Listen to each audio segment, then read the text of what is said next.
in 2019, some of you know, some of you that know me know we had a house fire, completely lost our house.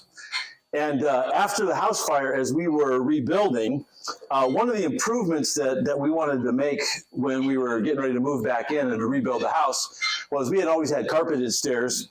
So my wife wanted to have hardwood stairs, and so we figured out the way the whole thing worked out. It was going to be on us to be able to create those. And so I met this framer, a wood framer, and a woodworker who found out that we were interested in doing this, and he handed me, when I found out we were going to be building hardwood stairs, he handed me this thing. He said, "I want you to have this. You need to have this." And I'm like, I have no idea. Now, keep in mind, I have no tools. My tools that I have are a hammer, and I have a screwdriver, and I have like a little, it looks like a little kitty toolbox. That's about all that I have, you know?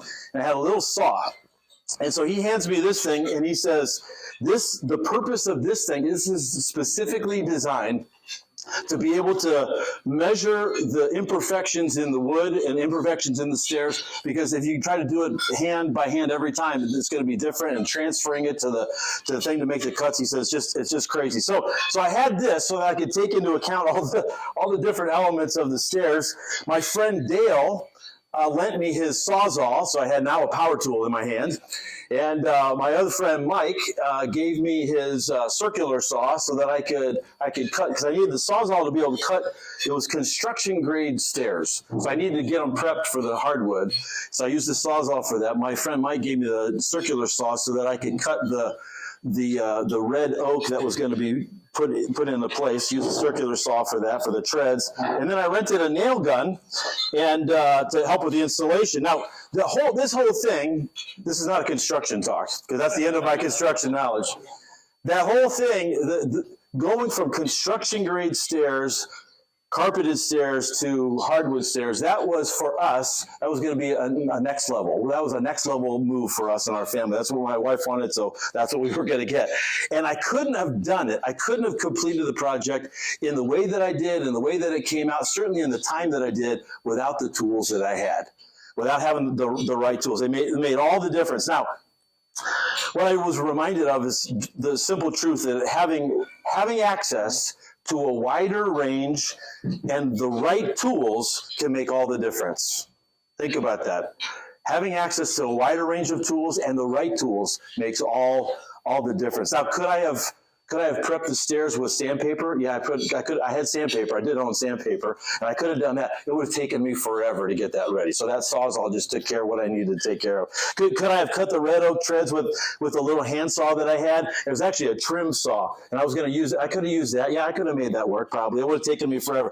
Could I use a hammer and a nail? I did have a hammer, and I did have access to some nails, but that was going to be a disastrous thing in the end. And I wouldn't have achieved what I was looking for. So I just come back to this idea that sometimes it takes a variety of tools, the right tools, even specialty tools, in order to get the job done. And then when you add in collaboration from other people to help give input and lend a hand to make that happen, that makes all the difference in the world. For us, that enables us to go to the next level. Now, sure, all of us, we have some tools at our disposal, and some of us have teams and different levels of teams. But there are some times when we can benefit from another set of eyes, another set of ears, another set of hands to maybe see but oftentimes when we're in the day-to-day of ministry, that we maybe just get a little bit too close to. I don't know if you're familiar with the name Napoleon Hill, but he wrote and taught a lot of it extensively for decades. And throughout his career, he advocated the use of this idea of a mastermind group as a way of taking your personal and your professional skills and your life to the next level. Use a mastermind group to help you get there. And the idea of the mastermind group is just when two or more people get together, they sort of create what they call like this mastermind. Instead of your mind and my mind and other people's mind together, it creates this mastermind. And the use of mastermind was used a lot by a lot of people, successful people like Henry Ford and Edison and Alexander Graham Bell Roosevelt and Carnegie and Rockefeller and all these names, they utilize this idea to get them to the next level. Now, here's the definition of the mastermind. He defines this principle this way. I want you to hear this. The coordination is the coordination of knowledge and effort in a spirit of harmony between two or more people for the attainment of a definite purpose. Now think about that for a second. In other words, he means surrounding yourself with people who share your vision, because the alignment of you get multiple smart, creative minds together, it is exponentially more powerful than just one. Now, the heart behind Ignite Thriving Churches is to do just that. You take that definition, to coordinate knowledge and effort. So we have assessment tools and resources from Lilly Foundation, and knowledge and expertise of churches and pastors and leaders that we can bring together to coordinate that knowledge and effort. Secondly, in a spirit of harmony. You know, Greg and I were just talking the idea of the Christian churches, the strength of the Christian churches is our independence. The weakness of the independent Christian churches is our independence. And it becomes a strength and it becomes a weakness at the same time. And with the changing landscape in our movement in particular, with many of our regularly connected elements like Bible colleges and things like that are going away and changing. And it's an opportunity, there's an opportunity for us to answer that idea of bringing a spirit of harmony. And the third part of that definition is between two or more people. Ignite has been uniquely positioned as a connecting point in Chicagoland and beyond. And so we want to help to continue that, to be more strategic even about connecting pastors and connecting churches and connecting resources. And then the fourth part of that definition is for the attainment of a definite purpose. And I think of all the different varieties of churches and people and leaders that are represented here even today, the one thing that we all have in common, I am confident of, is that our purpose remains to extend the hope of Christ into our communities. That is your purpose. That is our purpose. Ignite Church Planting starts churches for that purpose. Ignite Thriving Churches helps churches to remain healthy and to be thriving for that purpose. Now, along the way, though, we all have limitations that get in the way. I've learned a question that I ask of leaders that I'm working with over the last couple of years. And the question is this: when they're talking about the goal that they want to reach, the question is, what's getting in the way, what's slowing you down, or what's all but stopping you from getting to where you want to get to? What's getting in the way, slowing you down, or all but stopping you? And you may have a very clear understanding of what that is for you or for your church. You may say, hey, this is what's getting in the way. This is what's slowing us down. This is what is all but stopping us right now. This thing. You may have a good idea that you may not. You may find yourself that you're in a position where you're poised for greater growth, but maybe there's some blind spots that you're not even aware of, things that you didn't even see, things that are holding you back to get to the next level. Or maybe there's things in your church that are good right now. But, you know, sometimes good can become the enemy of great. And so maybe there's some things that, hey, they're good and you can be satisfied with that, but maybe it's not going to get you to that next level. Because the reality is you fight the fight that we all fight, the fight of the tyranny of the urgent. That next Sunday service starts rolling around pretty regularly. You know, like, oh yeah, there's another one. There's another one coming and another event.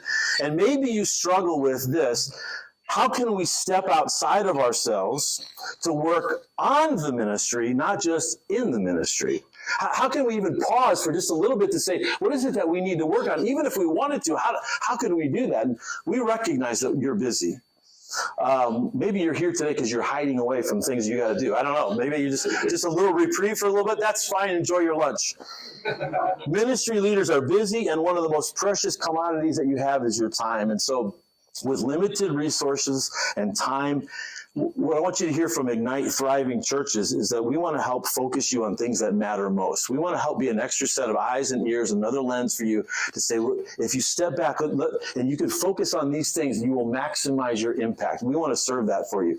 In fact, one of the churches, Lance mentioned, we've had a pilot program with some churches. And one of the churches that has gone through this, that has found renewed focus in their process is the focus on things that matter most. And so one of the things that the ways that it showed up for them is using a kind of a shorthand language that around the leadership team, they're able to use just a clear, these words. What are our clear next steps?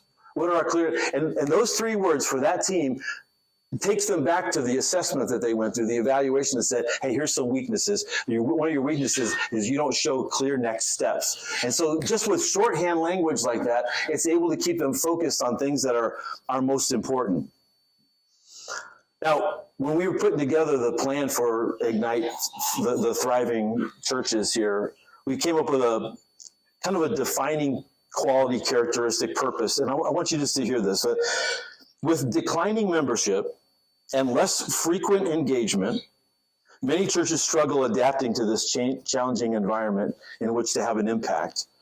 But through systematic evaluation, training, and coaching, Ignite Thriving Churches wants to help churches become as healthy as possible to thrive in their mission to reach local communities. That's really what it's all about. There's a struggle. So we want to help provide for you tools that can help you to thrive. We want to help build a network of resources. And part of that is that as you go through Ignite Thriving, the process, that as you go to your next level, part of that network is then that you would be expected then to help other people, reach out to help other churches as well. That you would use your experience to help others and possibly training them, possibly coaching them.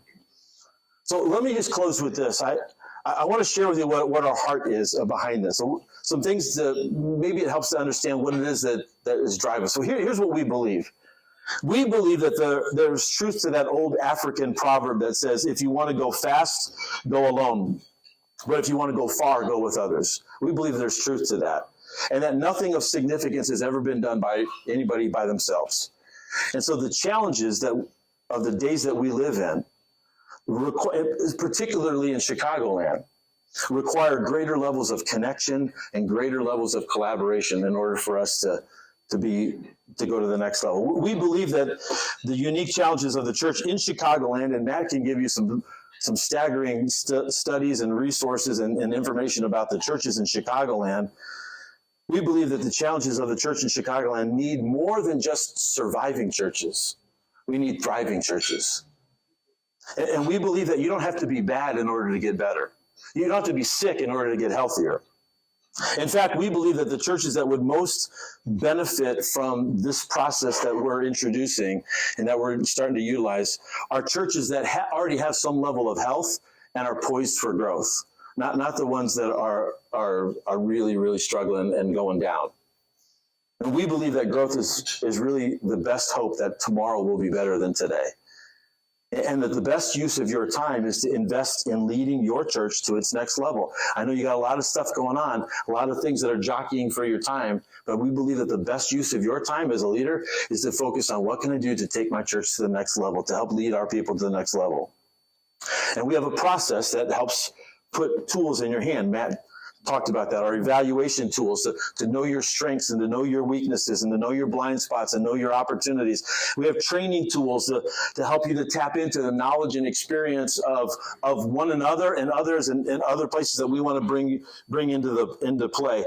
And we have coaching tools to help, particularly to help senior pastors raise their lid on the growth, on their own growth and on their own effectiveness. It's the principle of in the airplane, when the oxygen mask drops, they say, put the oxygen mask on yourself first, and then you can help other people. And so we want to have a coaching network. We have a coaching network and plan to be able to help come alongside senior pastors to link arms and to link lives to ultimately benefit one another. So in year one of this process, in year one of this plan, as we're unfolding it, we have 10 openings for churches to participate in this process, only 10. And 4 of them, maybe 5 of them are already filled.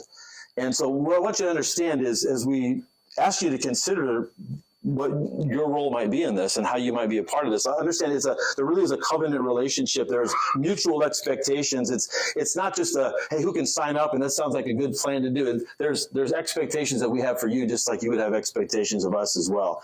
And if you're interested and talking more about this, and you're ready to for your next to be a part of this, just know this: we've been praying for you.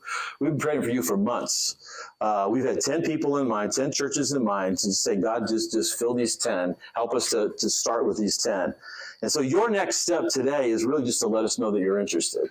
And then we'll connect and we'll go over more of the expectations to mutually discern what's the right step.